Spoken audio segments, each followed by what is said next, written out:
Halo, selamat pagi, selamat siang, selamat malam semuanya, dimanapun kalian berada, semoga sehat selalu.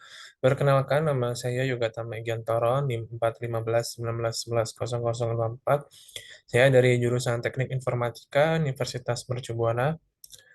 Di sini saya akan mempresentasikan mengenai suatu topik dalam mata kuliah Bahasa Indonesia, yaitu pemakaian bahasa Indonesia di wilayah perbatasan antara Negara Kesatuan Republik Indonesia dengan negara-negara tetangga.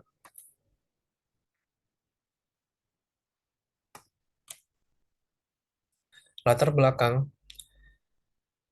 bahasa memiliki peranan yang mutlak dan sangat penting dalam terjalinnya sebuah komunikasi. Bahasa menjadi sebuah alat dalam komunikasi yang mana bahasa dan komunikasi ini memiliki hubungan yang tak terpisahkan. Bahasa merupakan interpretasi dari apa yang hendak disampaikan oleh komunikator terhadap komunikan. Penggunaan bahasa sendiri yang baik dan mudah untuk dimengerti oleh orang lain akan berdampak pada komunikasi yang berjalan dengan baik pula. Bahasa sendiri menurut Goris Keraf tahun 2004 adalah alat komunikasi yang digunakan oleh anggota masyarakat, baik berupa simbol, bunyi yang dihasilkan oleh alat ucap manusia. Dan menurut Sumarsono pada tahun 2002 menyatakan bahwa bahasa merupakan alat komunikasi dominan bagi manusia untuk berkomunikasi antara dua manusia atau lebih. Jadi di sini di awal saya menjelaskan latar belakang mengapa bahasa itu penting untuk dalam kegiatan kita sehari-hari, baik dimanapun kita berada.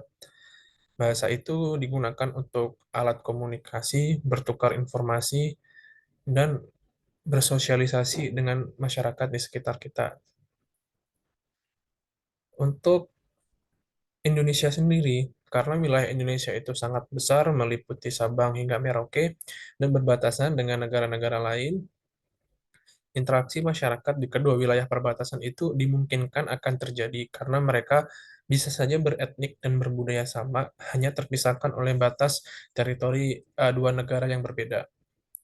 Kondisi seperti itu dapat dibenarkan sehingga banyak ditemui kemampuan yang mampu bertutur menggunakan dua bahasa atau lebih. Jadi di masyarakat perbatasan, untuk mempermudah komunikasi antara dua masyarakat yang terpisahkan oleh negara itu, kadang mereka menguasai bahasa negara sebelah dan begitu juga sebaliknya.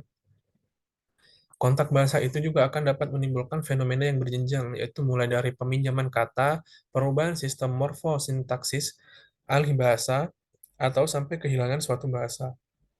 Itu yang disampaikan oleh Myers-Scotton pada tahun 2002.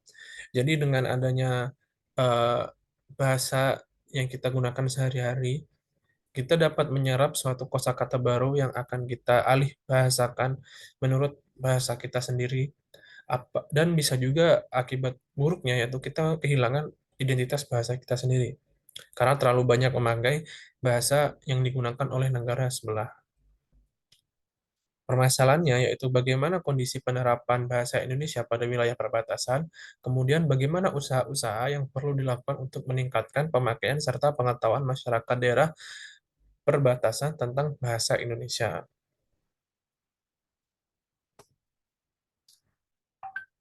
Dalam pembahasan ini, kita mulai dulu dari pengertian bahasa yang sudah kita sampaikan seperti di latar belakang tadi, yaitu bahasa adalah suatu bentuk atau bukan suatu keadaan, atau suatu sistem lambang bunyi yang arbitrer, atau juga suatu sistem dari sedemikian banyak sistem-sistem, suatu sistem dari suatu tatanan atau suatu tatanan dalam sistem-sistem. Pengertian tersebut dikemukakan oleh Mackey tahun 1986. Sedangkan dalam Indonesia sendiri mengenal adanya dua bahasa, yaitu bahasa nasional dan bahasa daerah.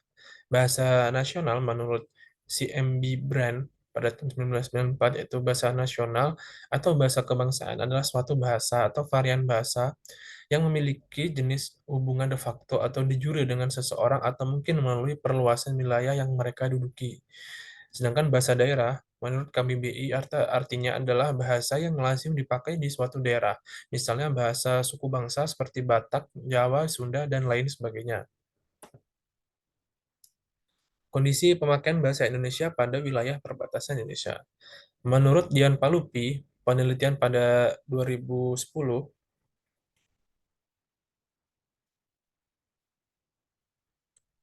Pada desa Longapari, Kecamatan Longapari yang terletak daerah tersebut berbatasan langsung dengan negeri Sarawak, Malaysia. Masyarakat pada daerah tersebut berasal dari suku Auheng yang berada pada sepanjang Sungai Penihing dan Danau Auheng melakukan migrasi ke wilayah perluasan Sungai Mahakam.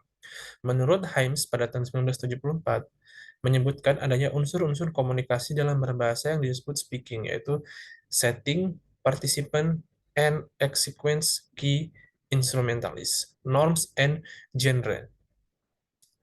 Jadi unsur dalam berbahasa itu meliputi latar di mana bahasa itu digunakan, pesertanya siapa yang mengucapkan, hasilnya bagaimana, kemudian amanat atau pesan yang disampaikan, kemudian cara dan sarana penyampaian bahasa itu, kemudian normanya dan jenisnya. Penggunaan bahasa dapat diketahui salah satunya melalui frekuensi bahasa yang digunakan berdasarkan konsep pemakaian bahasa. Dari penelitian tersebut, masyarakat desa Longapari lebih banyak menggunakan bahasa daerah terutama pada saat mereka berada di lingkungan rumah serta lingkungan masyarakat dengan perbandingan 70 dibanding 30. Sedangkan bahasa Indonesia lebih sering digunakan ketika berada pada kegiatan tempat ibadah serta kondisi 50 dibanding 50 digunakan saat mereka berada di lingkungan kerja. Kemudian sebagian kecil juga menggunakan bahasa Melayu yang merupakan bahasa negara Malaysia yang berbatasan langsung dengan Desa Long Apari dalam kegiatan masyarakat dan juga lingkungan kerja. Kemudian menurut Retno Handayani pada tahun 2020, pilihan bahasa masyarakat Desa Alas Selatan, Kecamatan Kobalima Timur, Kabupaten Malaka, Provinsi NTT, terbagi dalam beberapa kategori. Untuk jenis kelamin pria, lebih memilih menggunakan bahasa Indonesia daripada kaum wanita yang lebih memilih menggunakan bahasa daerah dikarenakan aktivitas kaum pria yang lebih banyak bertemu orang dan bekerja. Sedangkan kaum wanita cenderung lebih menggunakan bahasa daerah karena mereka lebih sering berinteraksi di lingkungan rumah serta lingkungan masyarakat.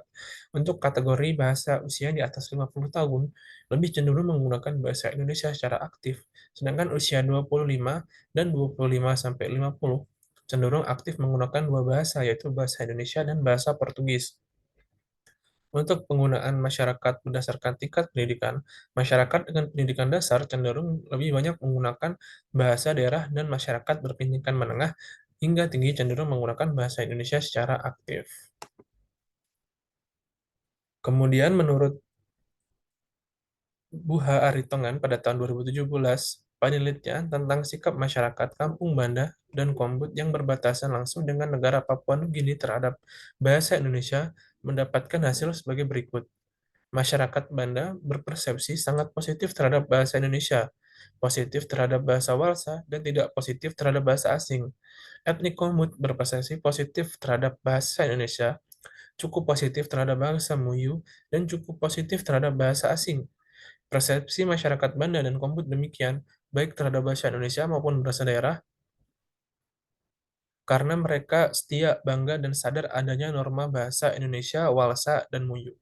Masyarakat Banda yang berpersepsi tidak positif dan etnik Kombut cukup positif terhadap bahasa asing karena mereka tidak menggunakan bahasa asing atau bahasa negara Papua Nugini yang berbatasan dengan mereka sebagai media komunikasi sehari-hari.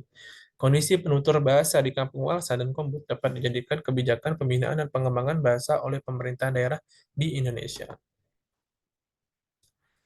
Kemudian upaya untuk meningkatkan pemakaian bahasa Indonesia di perbatasan NKRI yaitu upaya yang dapat dilakukan pemerintah melakukan pembangunan secara menyeluruh dan merata di seluruh wilayah NKRI, sehingga sarana pendidikan dan layanan penunjang kebutuhan hidup lainnya dapat mencapai saudara-saudara kita yang berada di ujung terluar.